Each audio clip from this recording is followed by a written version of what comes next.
जय गुरु.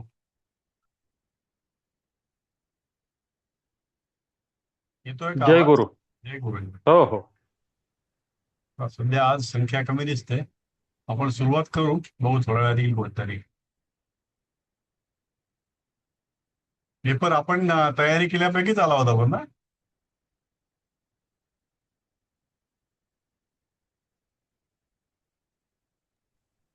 एक भूतकाळाचं वाक्य होतं मात्र. एक एक भूतकाळाचं. ते हम्म. तसं आपण केलेलं होतं पण ते.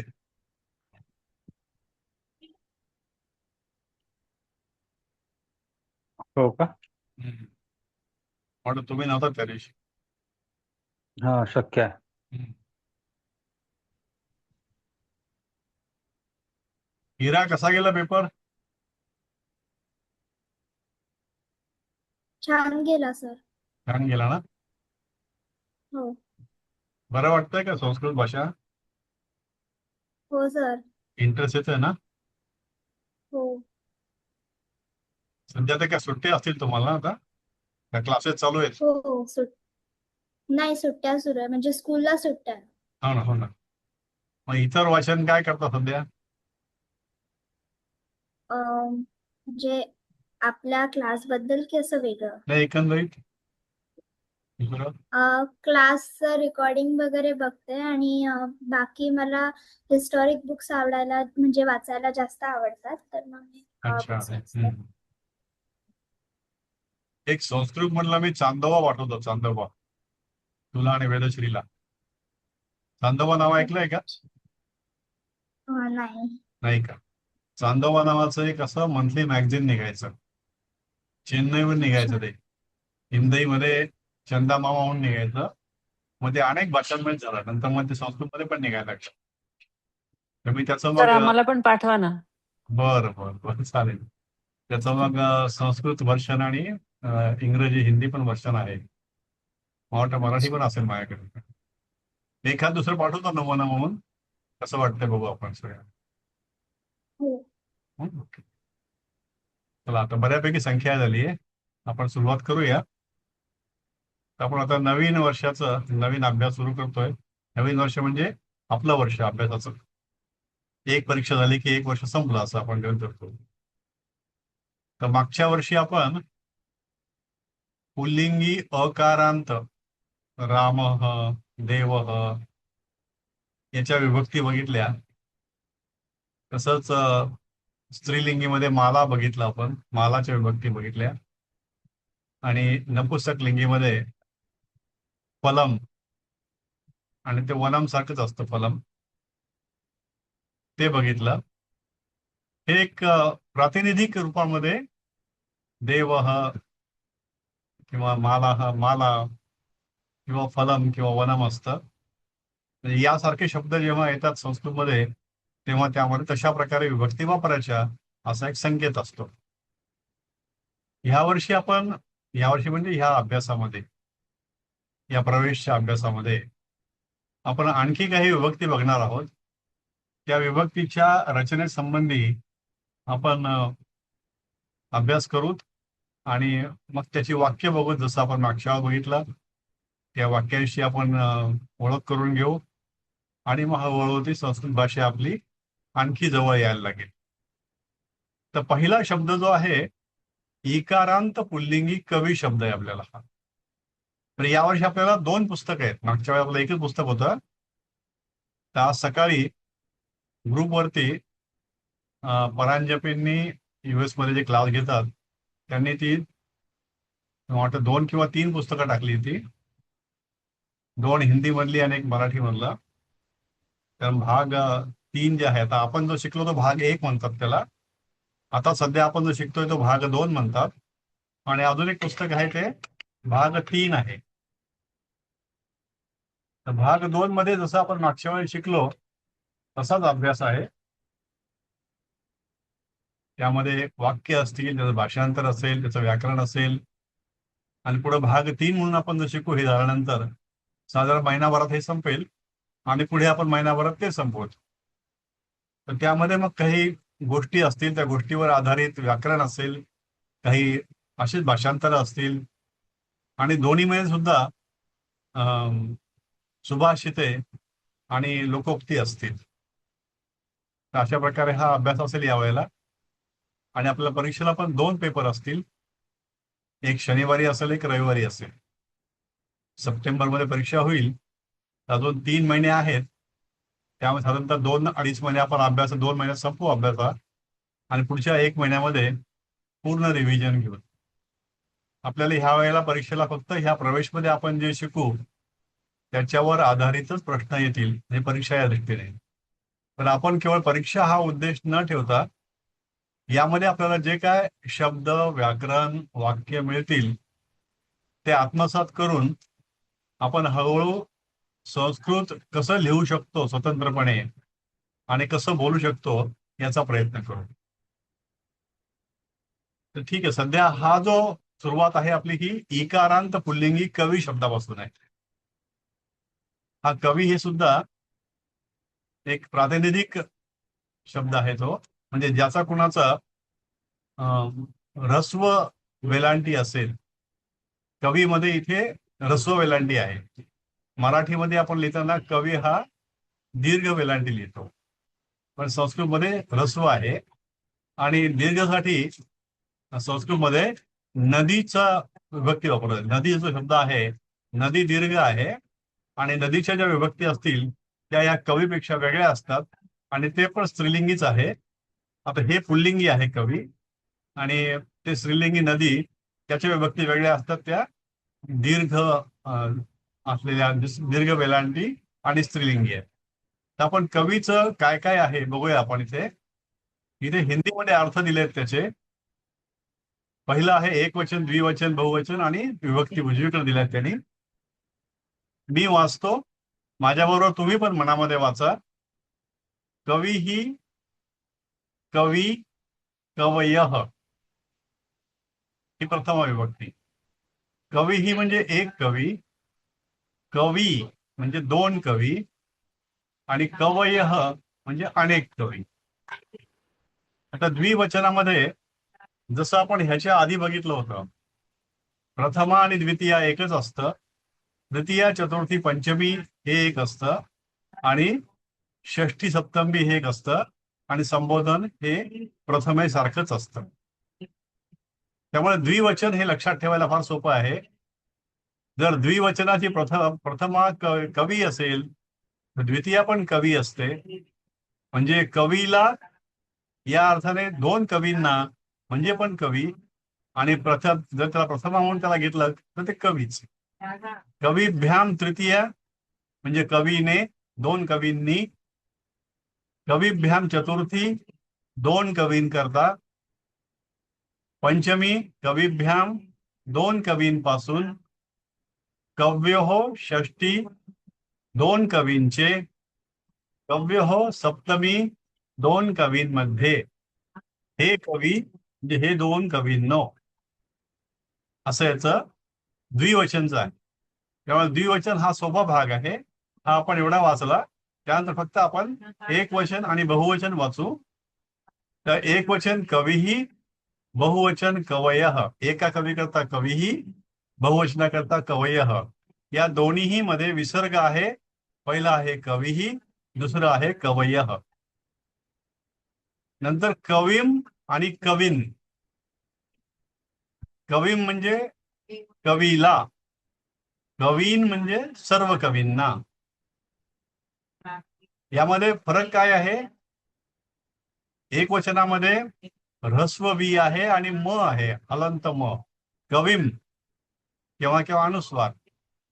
कवीम म्हणजे कवीला, आणि कवीन हे कवींमध्ये हलंत नच असतं. कवीन म्हणजे सगळ्या कवींना. फरक फक्त हलंत म, ऱ्हस्व वी, हलंत न, दीर्घ वी. हे झालं द्वितीय विभक्तीचं. तृतीय विभक्तीमध्ये कवीना आणि कवीभिही. कवीना म्हणजे कवींच्या द्वारे, कवींनी. द्वितीय कवीना. तृतीय विभक्ती कवींनी, कवीने. एका कवीने म्हणजे कवीना. एखाद्या कवीने काही केलं असेल तर कवीना कृती. कवीभिही, सर्व कवींनी.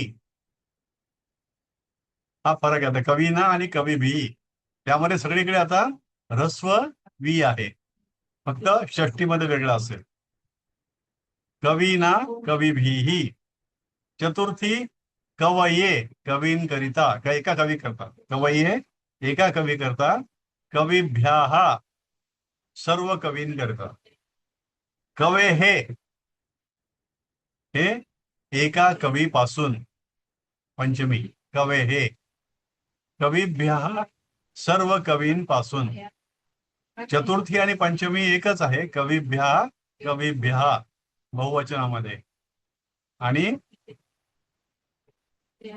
कवींच्या करिता आणि कवींपासून. कवीभ्याः संदर्भाने आपण वापर करायचा, संदर्भाने आपण अर्थ करायचा. षष्ठी पण एक वचनामध्ये कवे हे आहे. म्हणजे पंचमी आणि षष्ठी एक वचन दोन्ही एकच आहे. कवे हे म्हणजे पंचमी कवीपासून आणि षष्ठी कवीचाचीचे, कवीचा कवीची कवीचे, कवे हे दोन्ही करतात.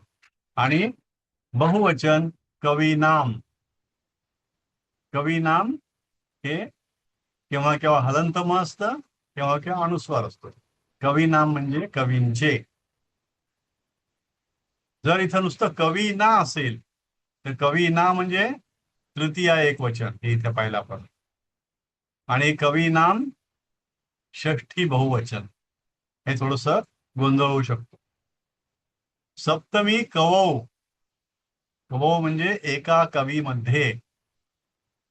म्हणजे कवीमध्ये कालिदासामध्ये जसं उपमा अलंकाराचा खूप भरमार असायचा, तर कवौ कालिदासः. आणि कवीषु अनेक कवींमध्ये किंवा त्यांच्यावर, कवींवर. आणि संबोधन सर्वात सोपं. इथे फक्त हे कवीही आहे एक वचन, इथे हे कवी द्विवचन. जे इथं कवी आहे तेच इथं कवी, हे कवी. इथे कवयः आहे, इथे पण कवयः आहे, हे कवयः. आता हे वाचताना मनामध्ये काही विचार, शंका काही आल्या का?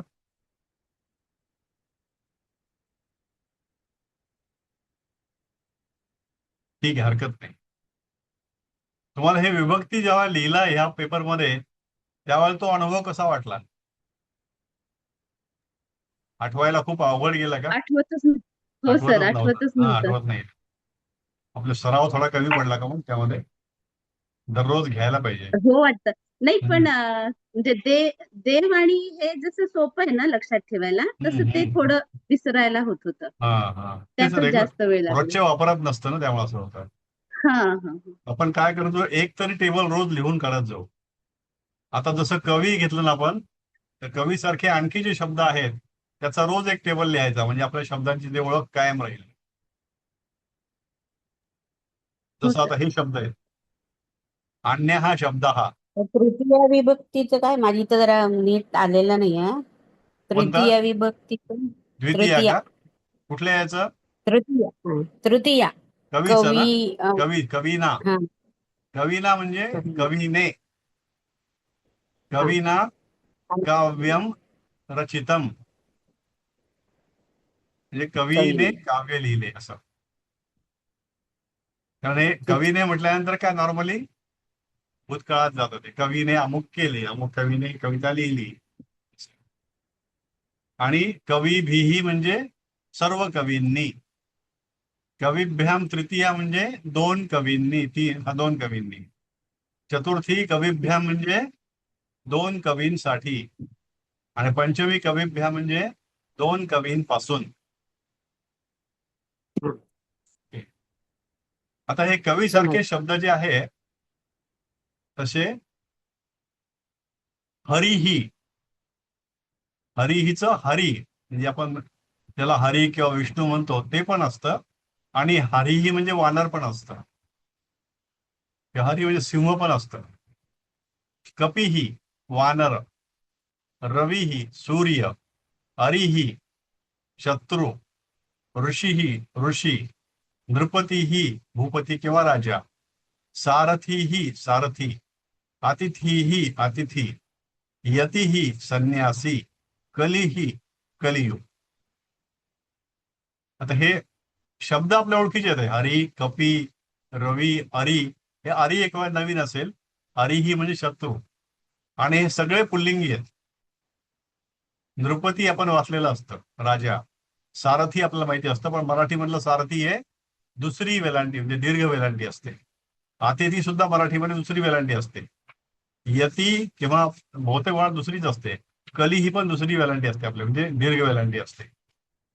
पण हे संस्कृतमध्ये हे सगळे जे आहेत ते ऱ्हस्व वेलांटीवाले, आणि सगळ्यांना या ठिकाणी विसर्ग आहे, म्हणजे सगळे पुल्लिंगी आहे.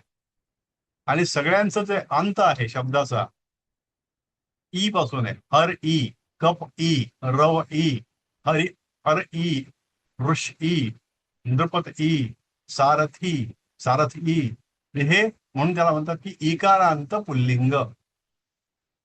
हे सगळे पुल्लिंगी आहेत, आणि सगळ्यांची जी नावं आहेत, ही जे अक्षर आहेत, ही सगळी शब्द आहेत, हे इकारांत ई ने संपलेले. आता कली ही, कली आपण मराठीमध्ये काय म्हणतो की तो कली जन्म घेणार आहे, आणि तो सगळा विध्वंस होऊन जगाचा नाश करणार असं म्हणतो आपण. तर कली हा अवतार म्हणतो आपण. संस्कृतमध्ये कली ही म्हणजे कलियुगालाच कली म्हटलेलं आहे. कली ही म्हणजे कलियुग. यती आपल्याकडे शब्द आहे. यती ही म्हणजे संन्यासी. अतिथी माहिती, सारथी माहिती, नृपती माहितीये, ऋषी माहितीये. हे ऋषी सुद्धा रस्वच आहे, रू. अरी ही म्हणजे शत्रू.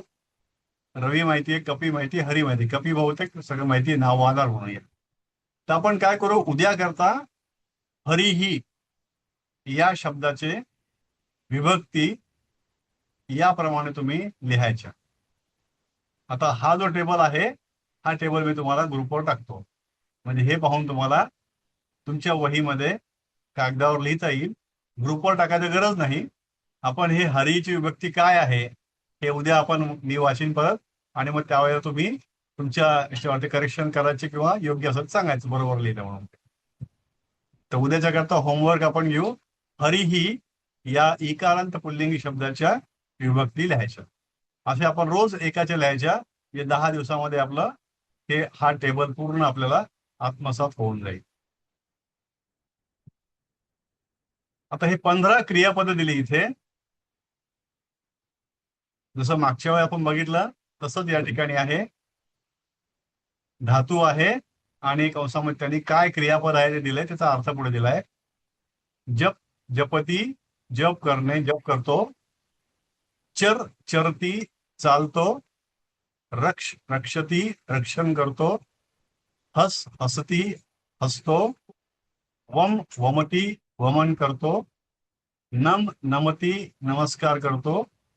दह, दहती, जाळतो, जळतो, जाळतो नाही जळतो. तप, तपती, तापतो किंवा तपश्चर्या करतो. कारण तपश्चर्या म्हणजे एक प्रकारचं तापणेच असतं, ते आपल्या शरीराला जाळणंच असतं तपश्चर्या म्हणजे. वस, वसती, राहतो. वांछ, वांछती, इच्छा करतो. शंस, शंसती, बोलतो. त्यज, त्यजती, सोडतो. जल्प, जल्पती, बडबडतो किंवा निरर्थक काहीतरी बोलतो. निंद, निंदती, निंदा करतो. क्षिप, क्षिपती, फेकतो. आता ह्यातले काही शब्द आपल्या मराठीमध्ये वापरामध्ये आहेत. जसं जप. पण जप आपण वापरताना काय करतो की जप असं पूर्ण जप असतं आपलं. पण हे जप धातूपासून जपती क्रियापद तयार झालं. सहजपती, तो जप करतो. चर, चरती म्हणजे चालतो. आता हे आपल्याला चरणे म्हणजे कसं की प्राण्यांचं चरणं माहिती असतं. हे प्राणी हे कुठेतरी चरायला जातात, त्यांचं अन्न खायला जातं, त्याला आपण म्हणतो चरायला गेले. तर चरायला गेले ह्याचा अर्थ ते चालायला गेले. चालणे आणि फिरणे, खाणे याच्याकरता चर, चरती इथं वापरलं जातं. मुळात ते प्राणी जे आहेत ते फिरायला जातात आणि खायला जातात, दोन्ही गोष्टी. पण सुरुवात त्याची अशी की चर, चरती म्हणजे चालणे. इथे खाणे अपेक्षित नाहीये. रक्ष रक्षती माहिती आपल्याला. रक्ष हा मराठीमधला शब्द पण आहे, रक्षण करणे. रक्षतो पण म्हणतो आपण त्याला, किंवा रक्षण करतो म्हणतो आपण त्याला. पण इथे संस्कृतमध्ये रक्ष रक्षती. हस धातूपासून हसती हा पण मराठीशी मिळता जुळता आहे. आपण हसतो हसते म्हणतो, इथे हस म्हटलं त्यांनी, हस असती. वम वमती मराठीमध्ये पण शब्द आहे, वमन करणे, म्हणजे उलटी करतो आपण त्याला. वम वमती वमन करणे. नम नमती नमस्कार करणे. काही भारतीय भाषांमध्ये लाईक ओरिया वगैरे तिथे नम करो म्हणतात. नम करो, नम म्हणजे नमस्कार करा. तर हे नम नमती. दह दहती जळतो. तप तपती तापतो किंवा तपश्चर्या करतो. वस वस्ती असा हा शब्द बघितलाय मागच्या वेळेला आपण. वस पासून वस्ती केलं आपण, निवसती केलं होतं आपण त्याला. वस वसती किंवा निवसती पुढे वांछ हा एक नवीन शब्द. वांछ सारखा शब्द आपण मराठीमध्ये वापरलेला आहे, साहित्यामध्ये असतो बरेचदा. इच्छा पसायदानामध्ये आहे ना. पसायदानामध्ये, हा, जो जे वांछील हा, तो ते जो जे लाभो. वांछील ते. हा, तर वांछ म्हणजे इच्छा करणे. जुन्या मराठीमध्ये हा बरेचदा वापरला जायचा, आता कमी झालं. वांछ वांछती. शंस शंस म्हणजे बोलणे होतं. आपल्याकडे असं प्रशंसा शब्द मराठीमध्ये आहे. प्र म्हणजे प्रकर्षाने. प्रकर्षाने शंस करणे म्हणजे चांगलं बोलणे. प्रकर्षाने बोलणं म्हणजे चांगले बोलणे एखाद्याबद्दल, म्हणजे त्याची प्रशंसा करणे. तर प्रशंसती म्हणजे प्रशंसा करतो, त्याचे चांगलं बोलतो. दशंस आणि शंसती म्हणजे बोलतो. तेज तेज हे आपण असं क्रियापद त्यजती. तर मराठीमध्ये याला मिळता तो शब्द आहे त्याग. त्याग करणे म्हणजे सोडून देणे. तसं या ठिकाणी त्यजती सोडतो. जल्प हा धातू आपल्याकडे, जलपती हे आपल्याकडे नाही, एवढा प्रचलित नाहीये. काही भारतीय भाषांमध्ये आहे. जलपती म्हणजे बडबड करतो, विनाकारण बडबड करतो, बकवास करतो, त्याला जल्प म्हटलं जातं. निंद आपल्याकडे आहे, निंदा करणे. निंद निंदती. क्षिप तसं डायरेक्टली आपल्याला वापरात नाहीये, पण प्रक्षेपण हा शब्द आहे. म्हणजे रेडिओवरती असताना, ऑल इंडिया रेडिओवरती आमचं प्रक्षेपण अमुक अमुक किलो हर्ट्सवर आहे असं ते निवेदक म्हणायचे. तर प्रक्षेपण म्हणजे त्या ठिकाणाहून आवाज फेकला जायचा, प्रक्षेपण. आता आपण या ठिकाणी विज्ञानामध्ये प्रक्षेपक पण म्हणतो, की ज्या ठिकाणी ते रॉकेट असतं ते त्या यानाला पुढे ढकलतं. प्रक्षेपक त्याला क्षिप धातू आहे आणि त्यापासून क्षिपती नावाचं क्रियापद तयार झालंय. फेकता है, फेकतो. ते असे 15 नवीन शब्द आपल्या वापराकरता उपलब्ध आहेत. आता ह्यानंतर आपण थोडस सेल्फ स्टडीवर जाऊ. तर सेल्फ स्टडी कशी करायची बघू आपण त्याला. तर सुरुवातीचं नाव आपल्याकडे आहे इरा. इराताई अनम्यूट करा. हो सर. आता हे वाक्यापासून, कवीही पासून हा संपूर्ण टेबल तुम्ही मोठ्याने वाचा आणि आम्ही सगळे मनातल्या मनात वाचतो. हो. सावकाश वाचायचा, काय कवीही घाबरे. हा, ओके. कविः सूर्यास्त समयस्य सौंदर्यं दृष्ट्वा काव्यं करोति. व्हेरी गुड, छान. आता हे जे असा आहे, टेबल वाचायचा. हे टेबल जो आहे याच्यामध्ये त्यांनी काय केलं, 1 2 3 4 5 6 7 म्हणजे शब्द काय आहे त्या वाक्यामधला प्रत्येक शब्द घेतलाय. त्या शब्दाचा मूळ शब्द किंवा धातू काय आहे तो घेतलाय. या शब्दाला काय म्हणायचं, प्रकार काय त्याचा ते लिहिलंय. त्याचं लिंग काय आहे, विभक्ती काय आहे, वचन किंवा पुरुष काय आहे आणि त्याचा मराठीमध्ये अर्थ काय आहे. आता एक एक वाचून जातो. शब्द कविः, मूळ शब्द किंवा धातू हा कवी आहे. प्रकार नाम, लिंग पुल्लिंग, व्हेरी गुड. विभक्ती किंवा लकार प्रथमा विभक्तीच म्हण. वचन लकार लकार नका म्हणू. लकार शब्द आपल्याला अजून वापरत नाहीये. लकाराबद्दल खूप पुढे आपला अभ्यास करायचा आहे. विभक्तीच म्हणू आपण त्याला. हा, विभक्ती प्रथमा विभक् विभक्ती प्रथमा वचन एक अर्थ कवी कवी. Very good. हे समजलं तुला काय वाटलं सूर्य ते? हो सर. हा, कवी हा मूळ शब्द आहे. नाऊन आहे ते नाम. पुल्लिंगी आहे मॅस्क्युलाइन. आणि प्रथमा विभक्ती आहे, एक वचन आहे. ओके, आता पुढचं वाच.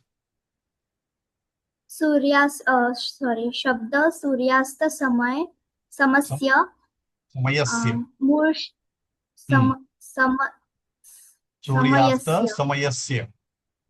सूर्यास्त समयस्य मूळ शब्द सूर्यास्त समय प्रकार नाम लिंग पुल्लिंग विभक्ती षष्टी वचन एक अर्थ सूर्यास्ताच्या वेळी वेळचे सौंदर्यम नाही. आता इथे षष्ठी विभक्ती, हे कळलं का तुला? सूर्यास्त समयस्य म्हणजे काय? सूर्यास्ताच्या सूर्यास्त वेळेचे. षष्ठी म्हणजे चाचीचे.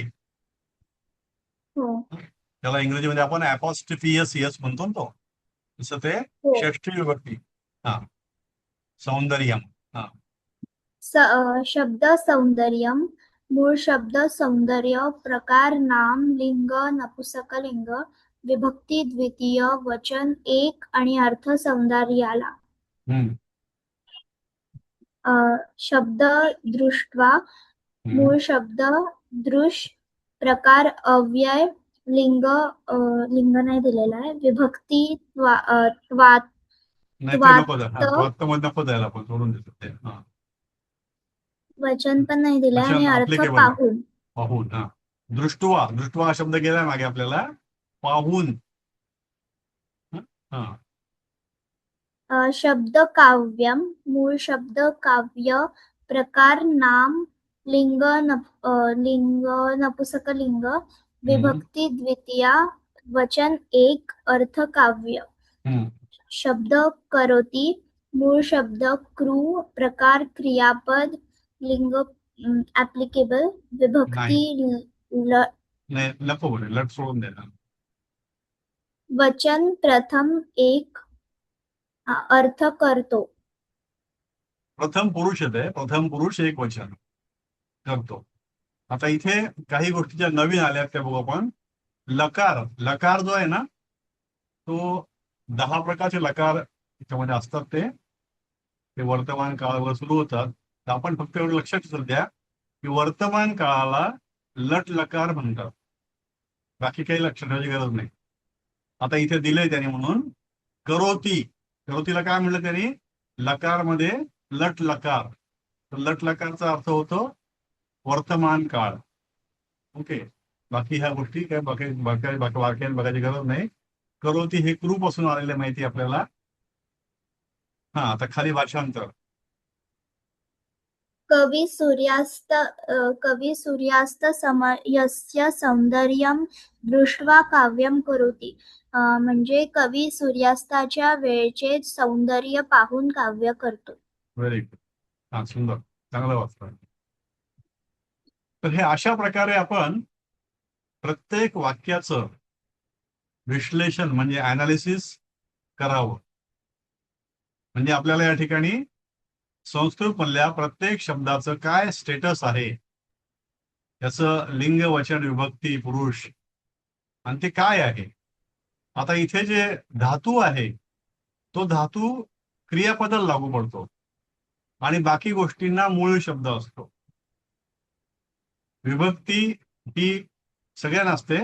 तर लकार जे आहे तो क्रियापदाला असतो. काळ जो आहे तो क्रियापदाला असतो.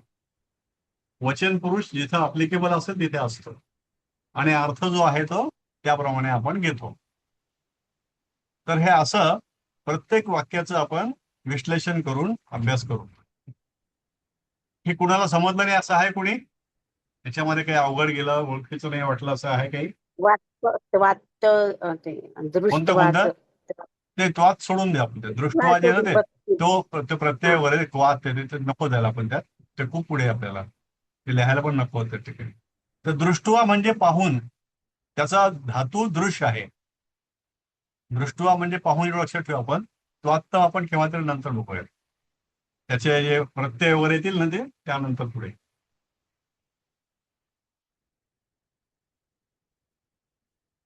ओके, राजेंद्र कोलेकर साहेब. सर एक प्रश्न होता ते हा बोला. पाहून म्हणजे मग ते भूतकाळ झाला ना तो ते आपल्याला जे आधी आपण काही भूतकाळ घेतले होते आपल्या अं, आधीच्या ह्याच्यात तसं काही तसं आवश्यक टाईपचं नाहीये. झालं का? आणि असं काही आवश्यक नाहीये. त्यांनी काय केलं, हे वाक्य जे घेतलं हे ग्रामॅटिकली बरोबर आहे.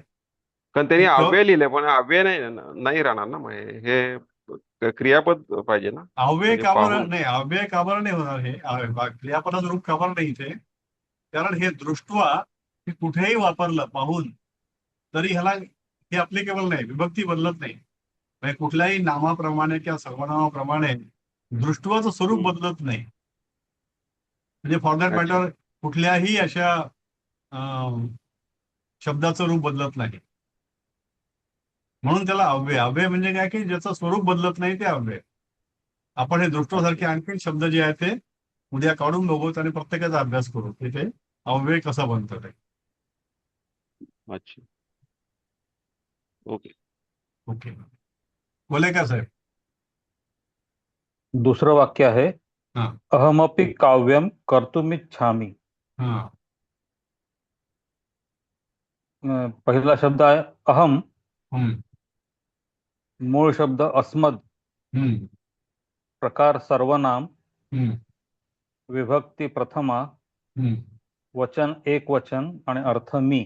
येस. आणि ते अहमपि म्हणजे अहम अधिक अपि आहे ना. मी सुद्धा बरोबर. अस्मद आपली अहमद, मी सुद्धा. हा, त्याचा मूळ शब्द अस्मद अधिक अपि, हम्म प्रकार अव्यय, हम्म अर्थ सुद्धा. हम्म काव्यम, मूळ शब्द काव्य, प्रकार नाम, लिंग नपुसक लिंग, विभक्ती द्वितीया, एक वचन आणि अर्थ आहे काव्य.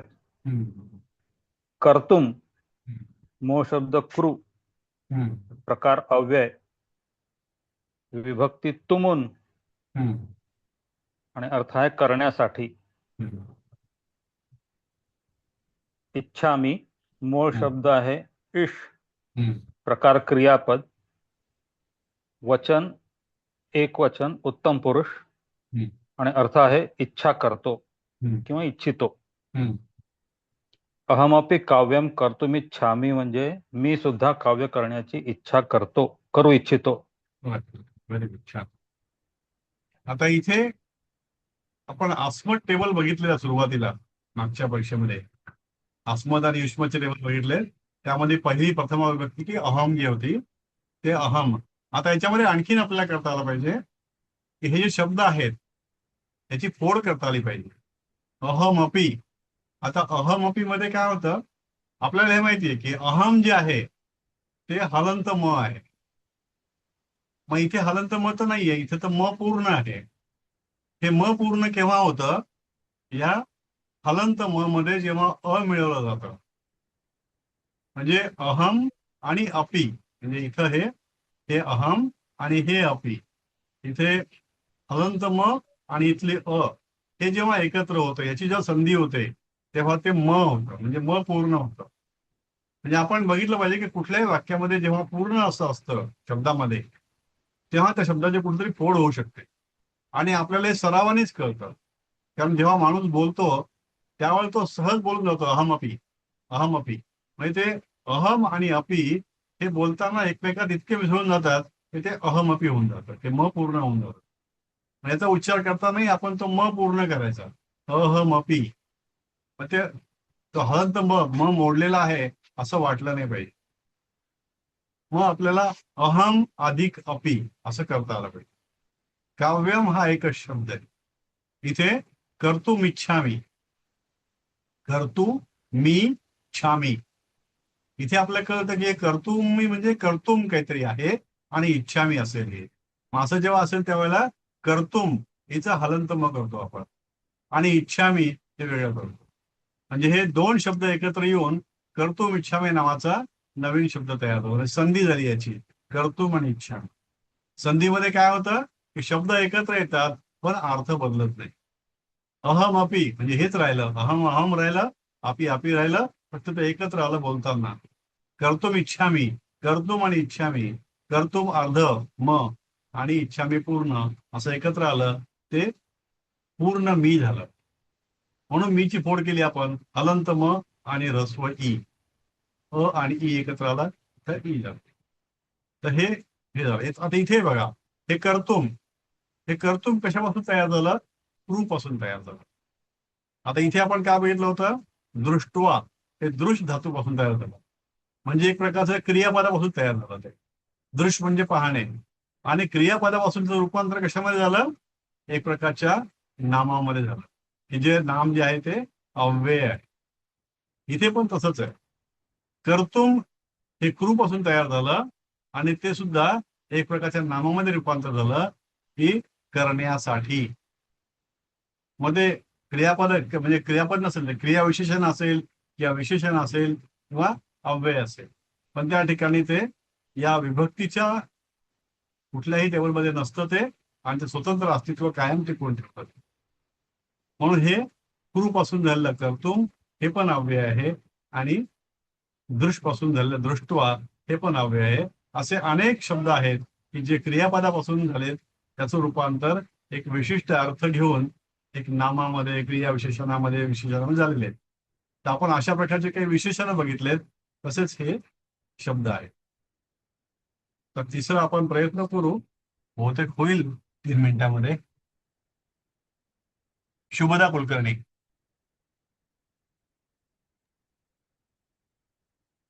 वाक्य आहे, कवीन दृष्ट्वा मम हृदये आनंदः भवति. हम्म, शब्द कवीन, हम्म, मूळ शब्द आहे कवी, हम्म, प्रकार नाम, लिंग पुल्लिंग, विभक्ती द्वितीया आणि वचन आहे बहुवचन, अर्थ हम्म, कवींना. हम्म, दृष्ट्वा मूळ शब्द दृश, हम्म, प्रकार आहे अव्यय, हम्म. विभक्ती नाही, त्वा, ते नका बघ. ते तो प्रत्यय येतो. हा प्रत्यय, तो अर्ध, अर्थ आहे पाहून. हे जे आहे ना, हे अर्ध क, अर्ध त आणि त्याला वा असं तो आहे ते. हा, हा. त्वा, क हम्म. तवा. क, हा, हा, हा. शब्द मम. आहे मम, हम्म, मूळ शब्द अस्मद, प्रकार सर्वनाम, विभक्ती षष्ठी, वचन एक वचन, अर्थ माझ्या. हम्म, हृदय मूळ शब्द हृदय, प्रकार नाम, लिंग आहे नपुसकलिंगी, विभक्ती सप्तमी, वचन एक वचन, अर्थ हृदयात. हम्म, आनंद मूळ शब्द आनंद, प्रकार नाम, लिंग पुल्लिंग, विभक्ती प्रथमा, एक वचन, अर्थ आनंद. हम्म, भवती मूळ शब्द भू, प्रकार हम्म. क्रियापद, विभक्ती लट, वचन प्रथम पुरुष एक वचन, अर्थ होतो. हम्म.